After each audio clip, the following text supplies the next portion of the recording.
The area around Mongolia, Manchuria, and parts of northern China had been controlled by the Liao dynasty, but in 1140 they would fall to the Jin dynasty, which would result in several regions gaining independence, most notably the Mongolian Plateau, which was now occupied by 5 powerful tribal confederations. Temujin would be born in 1162 to the chief of a Mongol clan. When he was only 9 years old, his father would be poisoned and killed by the rival Tartar tribes. Temujin would attempt to gain control over the chieftain, but he would be rejected and exiled with his family. For the next 6 years, Temujin and his family endured poverty and enslavement. Temujin would manage to escape with the help of his brother Jemuka and Togrul Khan, the leader of the Karaite tribe. They would begin raiding across Mongolia, gaining wealth and fame. But soon, Jemuka would become threatened by Temujin's rising power and his critical views on the aristocracy. Jemuka would split off from the main army in 1186 and return a year later with a much superior force that would decisively defeat Temujin at the Battle of Dağlan Balzuk.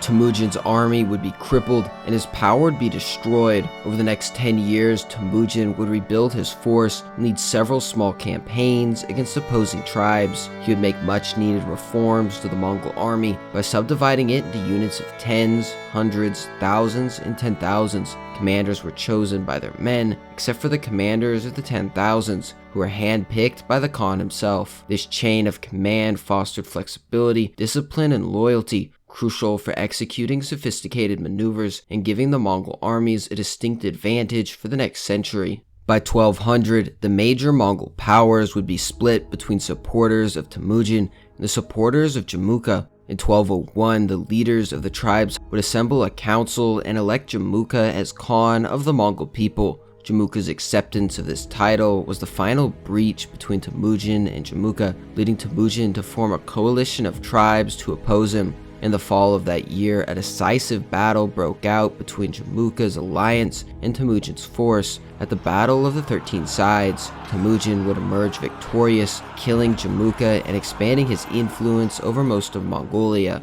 But soon dissatisfaction would spread throughout the aristocracy and his generals, and in 1203 they would revolt, consuming the Mongolian plateau in 3 more years of war. After a decisive campaign, Temujin would defeat the last rebel army in 1206 and would be named Genghis Khan, uniting the Mongols for the first time in half a century. He would begin delegating authority based on skill and loyalty rather than tribal affiliation or bloodline, and introduced a code of law laying the foundations for his empire. Temujin would revolutionize the steppe world with unique government reforms and influential leadership. In early 1206, Genghis Khan would make his first major incursion on a non-Mongol power. He would turn his focus south to the western Xia dynasty. The Mongols would move unopposed through their lands, plundering the open country and destroying fortifications. As the Xia armies dared not fight the Mongols on the open field and made no moves against them.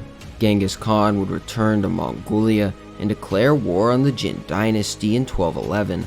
The Mongols would be decisively victorious in the field, but would be unable to take major cities. Over the next 2 years, Genghis and his highly developed military staff would devote significant resources to studying the art of assaulting fortifications. With the help of Chinese engineers, the Mongols gradually developed techniques to take fortifications. This eventually would make troops under the Mongols some of the most accomplished and successful besiegers in the history of warfare. By 1213, with an overwhelming number of victories in the field and a few successes in capturing fortifications deep within China, Genghis had conquered and consolidated the Jin territory as far south as the Great Wall.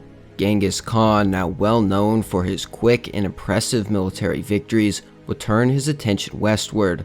The Uyghurs and Turkic peoples would willingly submit to Mongol rule, to which Genghis Khan would reward them, marrying off his daughter and allowing them to serve as bureaucrats in the Mongol administration. The Mongols marched upon the Karakite, which were descendants of the Khitan Liao dynasty which had once ruled the steppes. Genghis would dispatch his generals to confront the main Khitai army. The Mongols would win a decisive victory, crushing the once powerful dynasty for good. The Mongols would then send envoys to Khwarezmia, seeking trade and proposing friendship. However, they would kill the Mongol envoy, infuriating the Mongols and giving Genghis Khan a pretext for an invasion. In 1219, the Mongols would invade and destroy the eastern part of the Khwarezmiad Empire. A significant portion of the citizen population would be massacred, particularly in the cities of Khorasan. This would feed the Mongols' reputation for their ruthless conquest and slaughter throughout their subsequent campaigns. After conquering an empire that stretched from the Pacific Ocean to the Caspian Sea on August 18, 1227, Genghis Khan would die and would be buried in a secret location, as was the Mongol tradition. His successor would be his third son, Ögedei, who would be formally elected in 1229.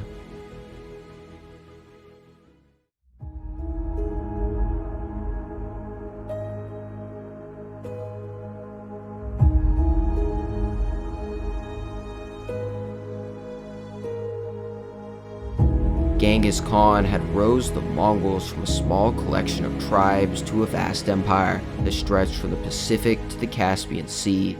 With his death, the empire would switch to a new great Khan. His successor would be his third son, Ögedei, and he would be formally elected in 1229. He would make his headquarters in central Mongolia, where he built the capital city of Karakorum on the site laid out by his father. Like his father, he carried out several simultaneous campaigns, using generals in the field who acted independently but who were subject to his orders. Among his first actions, Ögedei's armies would begin pushing into northern China, crushing the eastern Xia and launching an attack on the Jin dynasty. The Song dynasty in South China would join the war as they wished to regain territory lost to the Jin, allying themselves with the Mongols and helping Ögedei take the Jin capital in 1234.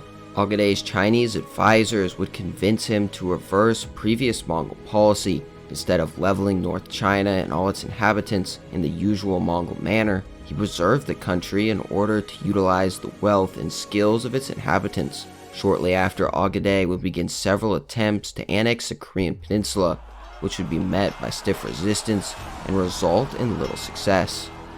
Meanwhile, in the west, the Mongol forces would conquer what was left of the depleted Khwarezmian Empire, and the remaining small kingdoms in southern Persia and Tibet would willingly submit to Mongol authority.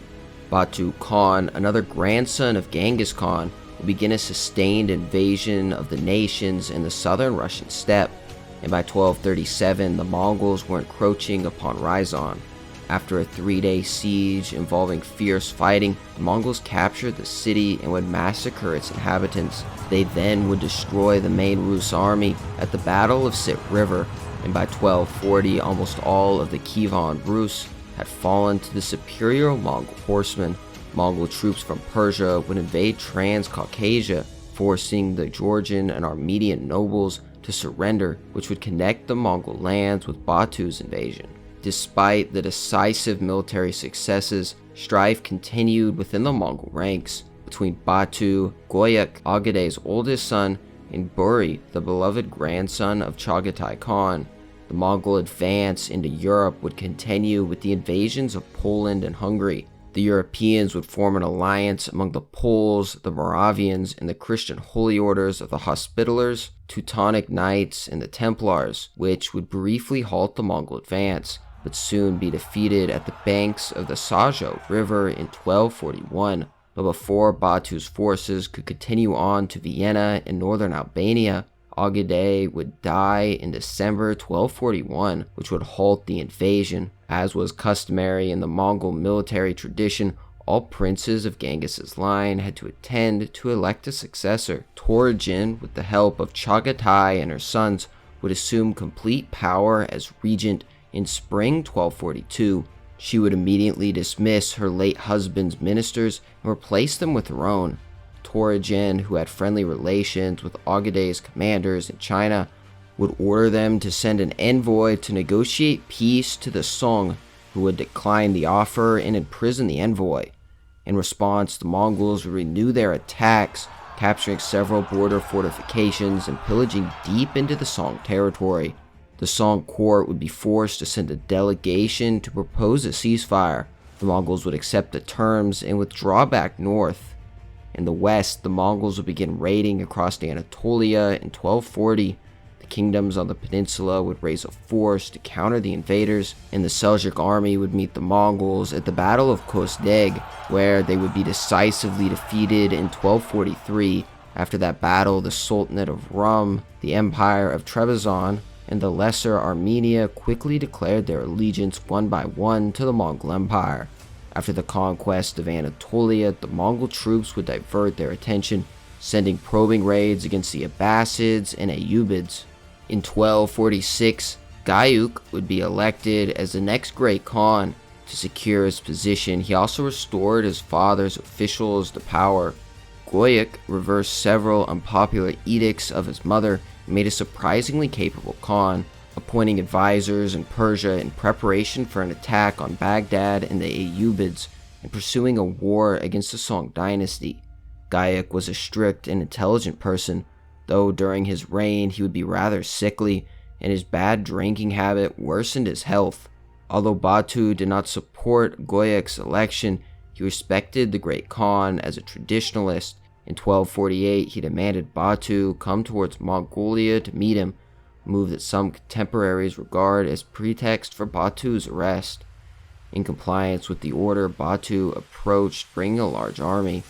When Güyük moved westwards, Batu was warned that he might be the target, but before their two armies could meet, Güyük, sick and worn out by travel, would die. Güyük's widow would step forward to take control of the empire, but she would lack the skills of her mother-in-law, and her authority would be severely challenged.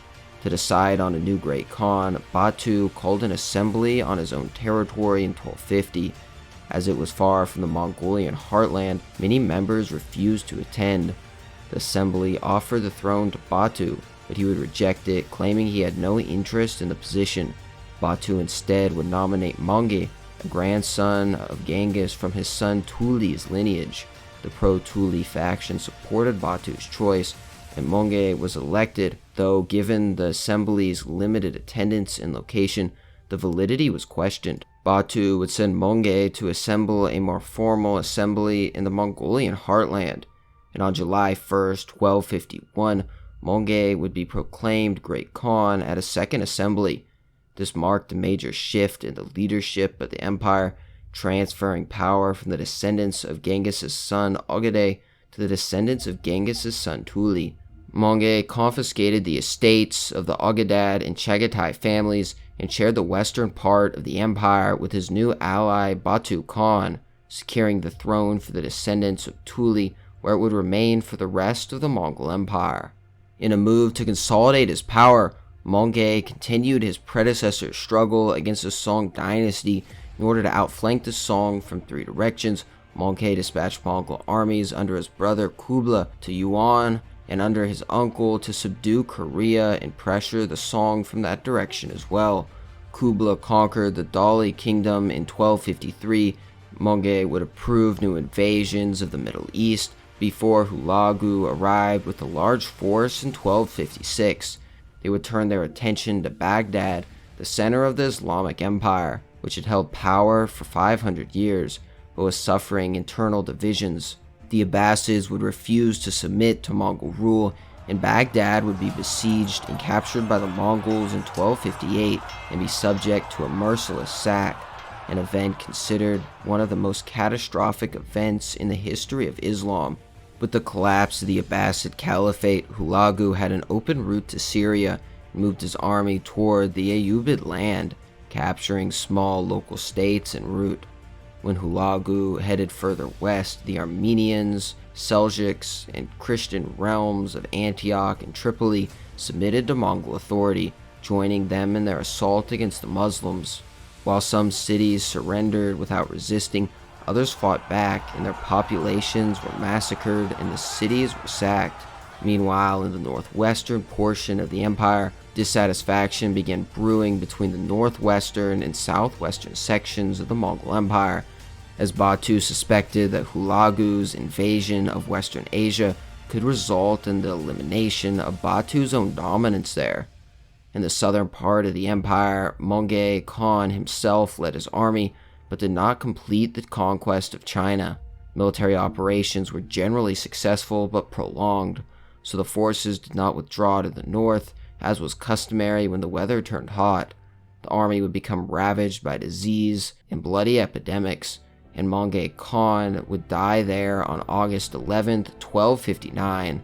This event began a new chapter in the history of the Mongols, as again a decision needed to be made on a new great Khan, and Mongol armies across the empire drew from their campaigns to convene at a new assembly. On August 11, 1259, Möngke Khan would die during his campaign in southern China, leaving the position of Great Khan vacant. Rather than returning to Mongolia, Kublai, the heir apparent for the throne, would continue his invasion of Song China. But in 1260, Kublai received news his younger brother Ariq was challenging him for the title of Great Khan. Most of Möngke's immediate family supported Ariq, including the members of the Ögedei, Chagatai, and Jochi families. Kublai withdrew immediately from southern China and mobilized his troops to fight Ariq, but before he left, Kublai summoned an election at Kaping, where he was elected Great Khan. This was the first election to proclaim a Great Khan outside of the Mongol homeland. Ariq convened his own election in Karakoram that proclaimed him Great Khan a month later, creating two rival claimants for the throne. Following the news, Hulagu, Kublai's older brother and ally, embarked from Mongolia, leaving behind a small force under the command of Böke. But the opposing forces in the region, the Christian Crusaders and the Muslim Mamluks, took advantage of the weakened Mongol army and engaged Böke's forces at the Battle of Angelut. The Mongols were decisively defeated, and Böke was executed. This decisive defeat forced Hulagu to return to the Middle East, and Böke, the ruler of the Golden Horde, capitalized on the Mamluk victory, invading the Il Khanate, beginning the Böke-Hulagu War. Back in the east, Ariq had allied with the Golden Horde in the Chagatai Khanate, while Hulagu remained the sole ally of Kublai. Kublai had access to supplies from the fertile lands of China, while Ariq had to import resources to Karakoram in the mid-arid steppes. Kublai Khan depended on Chinese supplies and needed Chinese popular support to win the civil war. Kublai worked to integrate himself to his subjects. He presented himself as an emperor capable of uniting the Chinese. Kublai promised to reduce taxes and modeled his government to resemble those of the Chinese dynasties. His policies gained him widespread support from northern China. Kublai now controlled the main supply lines into Karakoram. Khaden, Kublai's Ögedei ally, defended the territories of the former Western Xia. Kublai's troops guarded the area surrounding modern-day Beijing. The only supply line still open to Ariq was the Yenisei River Valley in the northwest. When Kublai's army advanced toward Karakoram in late 1260, Ariq retreated, but the oncoming winter then compelled Kublai and Ariq to encamp their armies and wait for spring. In the meantime, Khaden defeated and executed Alandar, a general sent to secure the vital Central Asian trade routes for Ariq. Kublai's victories left Algu as Ariq only standing ally. Ariq convinced Algu to take control of the Chagatai Khanate in Central Asia. The Khanate became an important source of Ariq provisions.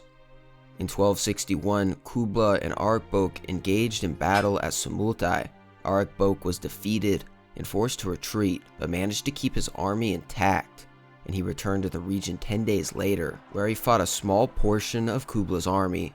Even so, the battle ended in a stalemate, leaving most of Mongolia under the control of Kublai. At this time, a rebellion in China forced Kublai to pull back from an almost certain victory. After the threat of an attack by Kublai receded, Ariq went to war with his ally Algu. The war would result in a stalemate and would leave Ariq with few allies. And following the threat of a counterattack from Algu, which Ariq lacked resources or allies to defend against, he would travel to Shangdu alone and surrender to Kublai in 1264, ending the civil war. Though Ariq's defeat by Kublai could not stop the fracturing of the empire. When Kublai convened his election to confirm his status as Great Khan, none of the 3 other Khans attended. Most of the Western Khans did not recognize Kublai as Great Khan, and the 4 Khanates were functionally independent states. Many of the Khanates had close diplomatic relations and shared scientific and cultural knowledge, but military cooperation between all 4 Khanates would never occur again. Internal division and wars between the Mongol states continued. Böke and Hulagu continued fighting until Hulagu died in 1265, and the subsequent Kadu-Kublai War greatly weakened the authority of the Great Khan over the entirety of the Mongol Empire. In 1271, Kublai renamed the new Mongol regime in China as a Yuan dynasty and moved his headquarters to what would become Beijing. After the fall of Zhenyang, the Chinese Song imperial family surrendered to the Yuan in 1276, making the Mongols the first non-Chinese people to conquer all of China. Following this, Kublai further pursued expansion with invasions of Burma and Dai Viet, which were costly and ended in devastating defeat. In 1274 and again in 1281, Kublai Khan invaded Japan. However, he was not able to conquer Japan, and he would die in 1294 and was succeeded by his grandson, Temür Khan. When Ghazan took the throne of the Il Khanate in 1295, he formally accepted Islam as his own religion, marking a turning point in Mongol history. Despite this, Ghazan continued to strengthen ties with Temür Khan and the Yuan dynasty in the east. After a bloody battle between Kadu and Temür's armies near the Zakhan River in 1301, in which Kadu would be killed and succeeded by Dua, this would end nearly a century of conquest and civil war, which was followed by relative stability, and international trade and cultural exchange flourished between Asia and Europe. Communication between the Yuan dynasty in China and the Il Khanate in Persia further encouraged trade and commerce between East and West. In 1304, all of the Khanates approved a peace treaty accepting Yuan Emperor Temür's supremacy. This established the nominal supremacy of the Yuan dynasty over the Western Khanates, which would last for several decades. This supremacy was based on weaker foundation than that of the earlier Khans, and each of the 4 Khanates continued to develop separately and function as independent states. After the death of Yesun Temür, civil war erupted in the Yuan dynasty in 1328 through 1329. Tuh Temür became the new Khan and Khanbalik, while Yesun Temür's son, Raghiba, succeeded to the throne in Shangdu, leading to civil war, known as the War of the Two Capitals. Tuh Temür would decisively defeat Raghiba and be elected in 1329. With the death of Il Khan Abu Set Batur in 1335, Mongol rule faltered, and Persia fell into political anarchy.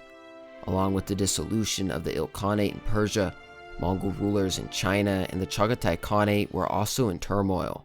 The plague, known as the Black Death, which started in the Mongol dominions and spread to Europe, added to the confusion. Disease devastated all of the Khanates, cutting off commercial ties and killing millions. As the power of the Mongols declined, chaos erupted throughout the empire, as non-Mongol leaders expanded their own influence. The Golden Horde lost all of its western dominions to Poland and Lithuania between 1342 and 1369. The last Yuan ruler, Togon Temür, was powerless to regulate those troubles, a sign that the empire had nearly reached its end. Increasingly isolated from their subjects, the Mongols quickly lost most of China to the rebellious Ming forces, and in 1368 fled to their heartland in Mongolia. The 2 main parts of the Chagatai Khanate were defeated by Timur, who would go on to found the Timurid Empire. However, remnants of the Chagatai Khanate survived, and the last remnants of the Chagatai state to survive was the Yarkhanate Khanate, until its defeat by Oirat in 1680. The Golden Horde broke into smaller Turkic hordes that declined steadily in power over 4 centuries. Among them, the Khanate Shadow, the Great Horde, survived until 1502, the Crimean Khanate lasted until 1783, whereas khanates such as the Khanate of Bukhara and the Kazakh Khanate lasted even longer. Thank you everybody for watching. Please leave a comment letting me know your thoughts, and consider liking and subscribing, as it truly helps me make a better video for everybody. And as always, thank you for watching The Knowledge Show.